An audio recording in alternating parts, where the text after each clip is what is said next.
प्यारे बच्चों, लिखित और मौखिक इन दो भाषाओं के अलावा भाषा के अन्य भेद भी होते हैं। पहला मातृभाषा, दूसरा राजभाषा, तीसरा राष्ट्रभाषा और चौथा मानक भाषा। बच्चों, वैसे तो भाषा के मुख्य रूप से दो ही भेद होते हैं, लिखित भाषा और मौखिक भाषा, परंतु भाषा के अन्य 4 भेद भी हैं, जो कि हैं मातृभाषा, राजभाषा, राष्ट्रभाषा और मानक भाषा। हम सबसे पहले समझेंगे मातृभाषा किसे कहते हैं। तो प्यारे बच्चों, जिस भाषा को बालक बचपन में अपनी माँ से सीखता है उसे मातृभाषा कहते हैं। बच्चों, आप जानते होंगे ना कि बच्चा सबसे पहले अगर बोलना सीखता है तो वो क्या बोलता है? माँ। क्यों? क्योंकि वो अपनी माँ को बोलता हुआ रोज रोज सुनता है। सुनने से हम कोई भी बात बहुत अच्छे से समझ सकते हैं।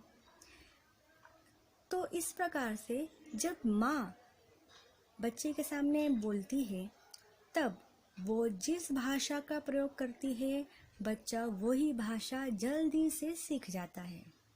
अब अगर माँ अपने छोटे से बच्चे के सामने हिंदी में बात करती है, तो उसे जल्दी ही हिंदी बोलना आ जाती है। वो हिंदी सीखने के लिए कभी कोचिंग क्लास ज्वाइन नहीं करता। अगर माँ बच्चे के सामने गुजराती में बात करे तो बच्चे को गुजराती अपने आप आ जाती है।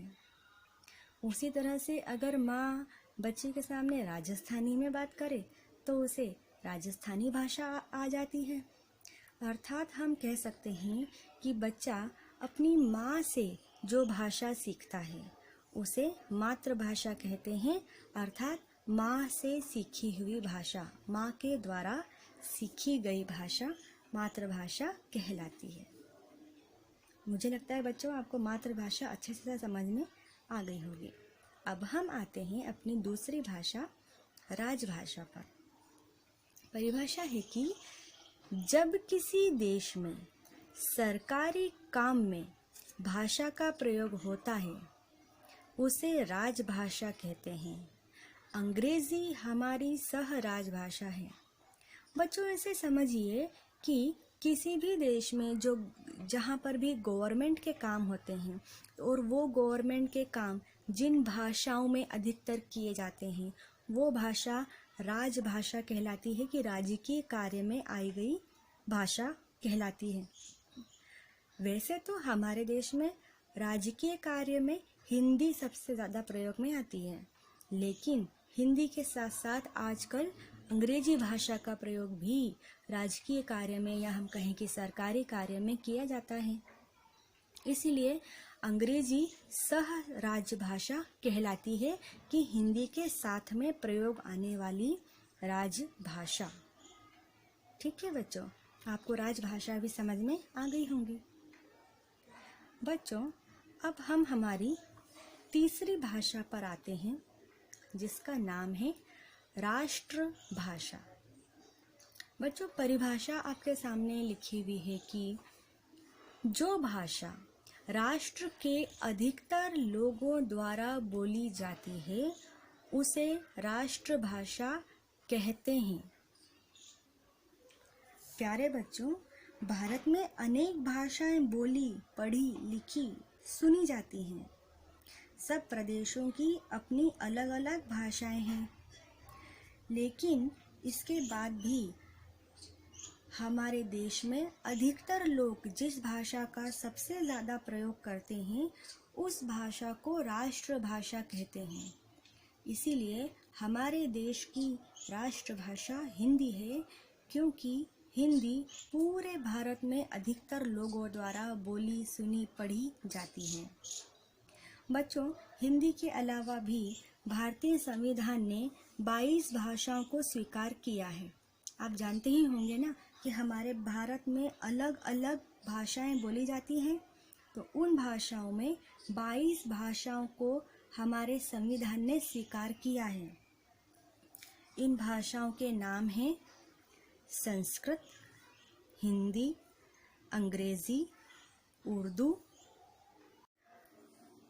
असमिया, पंजाबी, नेपाली, तमिल, तेलुगु, कन्नड़, गुजराती, बांग्ला, उड़िया, कश्मीरी, कोंकणी, मणिपुर, मराठी, मलयालम, मैथिली, बोडो, संथाली और सिंधी। इन 22 भाषाओं को भारतीय संविधान में जगह दी गई है, मतलब कि भारतीय संविधान ने इन भाषाओं को अपनाया है। बच्चों, हमारी चौथी और आखिरी भाषा यहाँ पर है मानक भाषा। मानक हिंदी, हिंदी भाषा का ही मानक रूप होता है।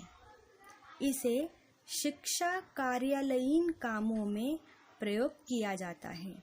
बच्चों, मानक हिंदी या हम कहें कि हिंदी भाषा जो होती है उसका एक मानक रूप भी होता है। मानक रूप होना मतलब कि माना हुआ रूप होना, ऐसा माना गया है।